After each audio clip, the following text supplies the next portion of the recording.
تو اب بلا تاخیر انہی کے ساتھی، انہی کے ساتھ اس فاؤنڈیشن کے بانی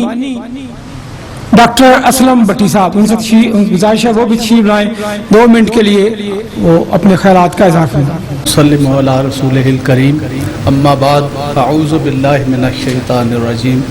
بسم اللہ الرحمن الرحیم۔ میں مشکور و ممنون ہوں حکیم رفیق شاہین صاحب کا، صابر شاہین فاؤنڈیشن کا، اور تمام اساتذہ کرام کا، اور جتنے میرے سینئر دوست موجود ہیں۔ میں ایک ہومیوپیتھک ڈاکٹر ہوں،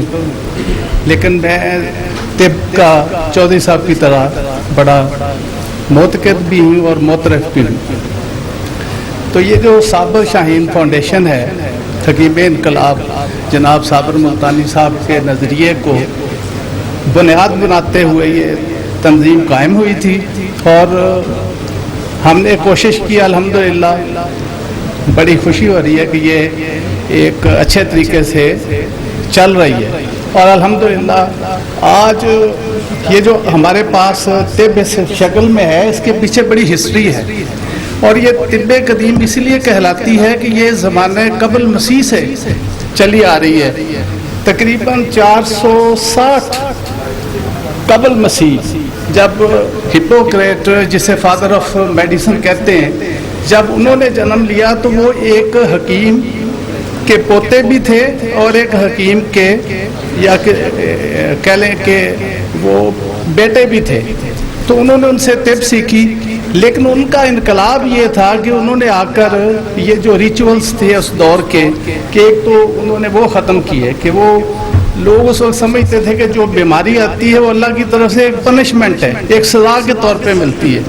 تو جب وہ آتے ہیں تو انہوں نے اس میں ایک ایتھیکل چینج لے کر آئے کہ بھئی یہ سزا نہیں ہے، یہ بیماری ہے، اور جو myths سی اس میں سپرسٹیشیس تھاٹس سی، مختلف قسم کی توہماتی ما فوق الفطرت چیزیں تھیں، وہ ختم کی۔ پھر اسی طرح چلتے چلتے کہہ لیں کہ جو صدی عیسوی میں جعلی نوس آتے ہیں، ٹھیک ہے، گیلن جنہیں کہتے ہیں، تو انہوں نے بھی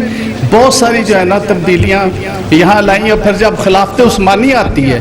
تو آپ دیکھیں کہ خلافت کے دور میں جب سارا طب یونانی کا علم ہو یا جو بھی یونان کا علم تھا اس کو ترجمہ کیا گیا اس کا عربی میں، تو پھر مسلمانوں نے اس میں حصہ ڈالا، اسی لیے یہ طب یونانی کو اسلامی طب کہا گیا۔ اور الحمدللہ یہ ایک نظریہ لے کر چلے جس میں پہلے اخلاق کا نظریہ تھا، مزاج کا نظریہ تھا، حکیم صابر ملتانی صاحب نے اس کو بھی بنیاد بنایا ہے، اور اسی میں سے ایک چیز ڈرائیو کی جو آپ کے سامنے میں زیادہ وہ ایکسپلین نہیں کر سکتا، صرف انہی گزارشات کے ساتھ کہ انہوں نے ایک آپ کے لیے راہ چھوڑی ہے، ایک لیجنڈری سائن دے دیا ہے کہ آپ اس کو فالو کریں، مزید اس پہ تحقیق کریں اور ان کے کام کو آگے بڑھائیں۔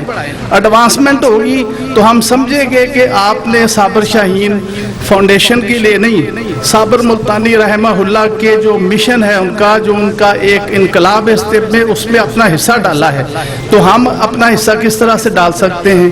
کہ صابر شاہین فاؤنڈیشن جو بنی ہے اس میں جو جس طرح کہتے ہیں کہ منی میکس اے مین گو، تو ہم اس میں عملی طور پہ اپنی اس کو فنانشیل سپورٹ دیں، سوشل سپورٹ دیں اور پولیٹیکل سپورٹ دیں، اور اس فورم کو پاکستان نہیں بلکہ عالمی سطح پہ متعارف کرائیں۔ انہی گزارشات کے ساتھ اجازت چاہوں گا۔ السلام علیکم۔ ماشاءاللہ، بہت خوب۔